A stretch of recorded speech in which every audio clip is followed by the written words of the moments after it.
Ja kažem, rat je završen, mir je potpisan. Ali mi realno imamo problem sa komšijama. Ako ti komšija preti, ako ti Jasenovac kaže da nije Jasenovac... I najbolji prijatelj, i više od brata, a možda ti bude i ubica.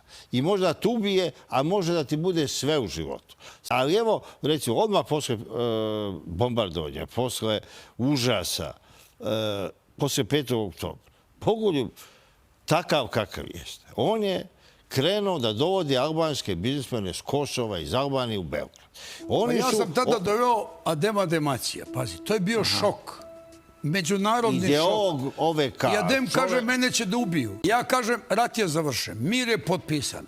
Daj sada ti... On je bio 25 godina u zatvoru, on je Mendela njihov. Ja kažem, sada ti treba da dođeš. Pošto je mir potpisan, Beograd, i da mi lepo sedemo da pričamo oko toga kako da se pomirimo i da počnemo da radimo zajedno. Ova deca treba se druže, da žive, da rastu. I on kaže, mene se to mnogo sviđa. I on zove posle 2 dana, kaže, ja ću da dođem. Ali ko mi garantuje život? Ja mu kažem, ja ti garantujem život. Niko ti neće reći jednu reč. Sve ono teško što se desilo, možemo da pamtimo. Mnogi su ljudi izgubili svoje najbliže, najmilije i ostalo, ali ajmo da vidimo danas korak više kako začuvamo taj narod da živi zajedno.